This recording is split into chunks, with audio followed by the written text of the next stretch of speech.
Hello and नमस्ते दोस्तों, मैं हूं अनीता। स्वागत है आपका मेरे एक नए वीडियो में। आज मैं इस वीडियो में आप लोगों के साथ अक्षय तृतीया के बारे में कुछ जानकारी शेयर करूंगी, जो कि थोड़ी बहुत जो मुझे पता है, तो मैंने सोचा आप लोगों के साथ भी शेयर करूं। शायद आप लोगों के लिए भी वीडियो यूज़फुल होगी, आप लोगों को पसंद आएगी। अक्षय तृतीया क्या होता है? वैशाख मास के शुक्ल पक्ष की तृतीया तिथि को अक्षय तृतीया कहते हैं। अक्षय तृतीया के दिन एक शुभ दिन होता है, जिस दिन की हम सभी लोग कोई प्रॉपर्टी खरीदता है, कोई ज़मीन खरीदता है, कोई सोना चांदी खरीदता है। इस दिन जो भी चीज़ें हम खरीदते हैं उसका कभी क्षय नहीं होता है, मतलब उसमें अक्षय होती है, वो अनलिमिटेड टाइम उसमें वृद्धि होती है, उसमें समृद्धि होती है। इसलिए अक्षय तृतीया के दिन लोग अनेक चीज़ें शॉपिंग करते हैं और अक्षय तृतीया के दिन सोना चांदी की भी शॉपिंग करना बहुत शुभ माना जाता है। लेकिन आज के टाइम में सोने चांदी का रेट इतना बढ़ गया है कि उसे सभी लोग इजीली खरीद नहीं सकते हैं। तो कुछ ऐसी भी चीज़ें होती हैं जिसे हम खरीद के अक्षय तृतीया के दिन अगर घर में लाएं तो हमारे घर में सुख समृद्धि की वृद्धि होती है, लक्ष्मी माता प्रसन्न होती हैं और कुबेर देव भी अस्थायी रूप से हमारे घर में वास करते हैं। तो ऐसी ही कुछ चीज़ें हैं, तो चलिए मैं बताती हूँ वो कौन सी चीज़ें हैं जिसे हमें घर में लाना उतना ही शुभ फल देता है जितना शुभ फल सोना चांदी खरीदने में होता है। अक्षय तृतीया के दिन श्री लक्ष्मी नारायण की पूजा की जाती है। तो हो सके अगर आपके घर में मंदिर में लक्ष्मी नारायण की इस तरह से कोई प्रतिमा ना हो तो आप उस दिन इस तरह से लक्ष्मी नारायण की धातु में प्रतिमा ला सकते हैं, मूर्ति ला सकते हैं, जो कि बहुत ही शुभ फल देता है। लक्ष्मी नारायण की अगर इस तरह की मूर्ति आपको मिल जाए तो बहुत ही ज़्यादा शुभ होता है। तो इस तरह की लक्ष्मी नारायण की मूर्ति लाके आप विधि विधान से पूजा करके मंदिर में रख सकते हैं। उतना ही फल देता है जितना कि हम जब सोना या चांदी खरीदते हैं। इसी तरह से अक्षय तृतीया के दिन आप इस तरह से अन्नपूर्णा देवी की भी मूर्ति ला सकते हैं। अन्नपूर्णा देवी का जन्मदिन मनाया जाता है अक्षय तृतीया के दिन। तो अगर आप इस तरह से अन्नपूर्णा देवी की मूर्ति लाके और उसे भी आप विधि विधान से पूजा करके आपके मंदिर में उन्हें स्थापना करेंगे तो आपके घर में सुख समृद्धि की कभी भी कमी नहीं होगी। हमेशा आपके घर में धन्य धान से घर आपका भरा रहेगा। तो इस तरह से आप अन्नपूर्णा देवी की भी छोटी सी मूर्ति लाके उनकी भी अक्षय तृतीया के दिन पूजा करके उनकी भी स्थापना कर सकते हैं। ये भी उतना ही शुभ फल देता है जितना कि जब हम सोना चांदी खरीदते हैं।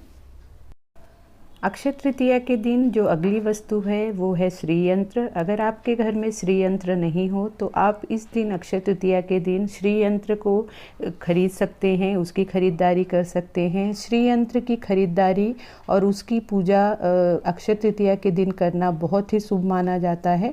श्री यंत्र को खरीदना और उसकी पूजा करना बहुत ही शुभ फल देता है जब हम अक्षय तृतीया के दिन ये सब काम करते हैं। तो अगर आपके घर में इस तरह से श्री यंत्र नहीं हो तो आप अक्षय तृतीया के दिन ज़रूर इसको खरीद के इसकी विधि विधान से पूजा करके और इसकी आप स्थापना कर सकते हैं आपके मंदिर में।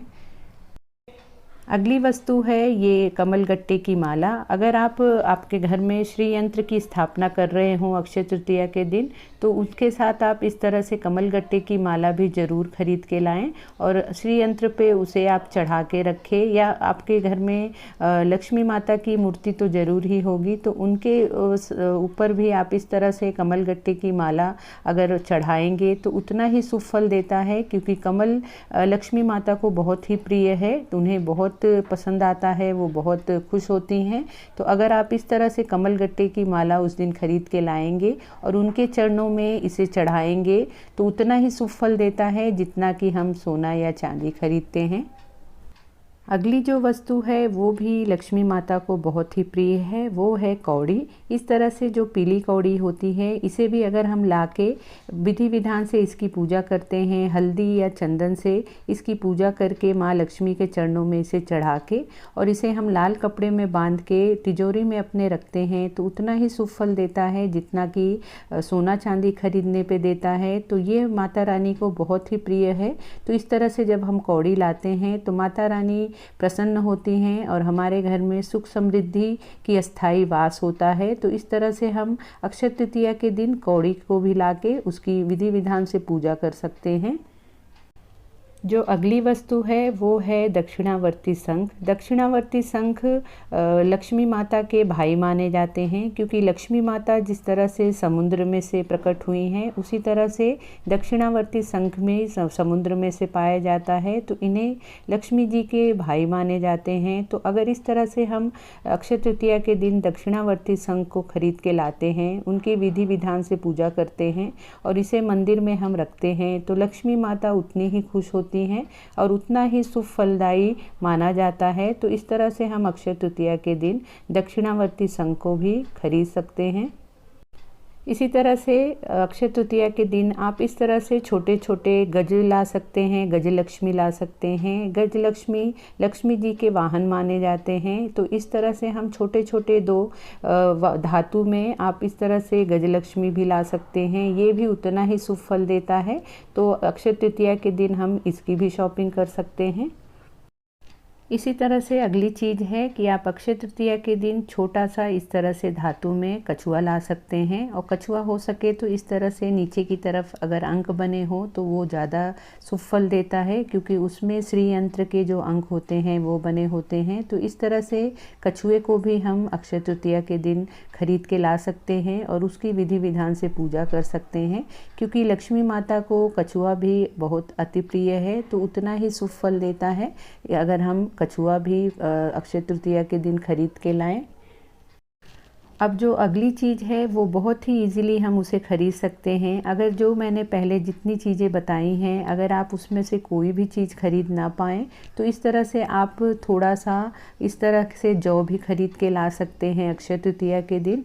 जौ को सोने के समान माना गया है और ये भी लक्ष्मी माता को बहुत ही प्रिय होता है, तो इस तरह से थोड़ा सा जौ खरीद के लाएं और इसको लक्ष्मी माता के चरणों में इसे चढ़ा के इसकी पूजा करके आप इसे लाल कपड़े में बांध के आप तिजोरी में रख सकते हैं, तो ये भी उतना ही शुभ फल देगा। तो फ्रेंड्स, जो मैंने आपको चीज़ें बताई हैं उसमें से आप कोई भी एक चीज़ खरीद के ला सकते हैं अक्षय तृतीया के दिन। आपके सामर्थ्य के हिसाब से जो भी आपको सूटेबल हो आप वो चीज़ खरीद सकते हैं अक्षय तृतीया के दिन, और उस दिन इसमें से एक कोई ना कोई चीज़ हमें ज़रूर खरीद के अपने घर में लाना चाहिए और उसकी विधि विधान से पूजा करनी चाहिए। लक्ष्मी नारायण के चरणों में उसे चढ़ा के आप उसे पूजा घर में रखें या आपके तिजोरी में रखें, तो उतना ही शुभ फल देगा। तो फ्रेंड, ये था मेरा आज का वीडियो। आई होप आप लोगों को वीडियो अच्छी लगी होगी, आप लोगों के लिए यूज़फुल होगी।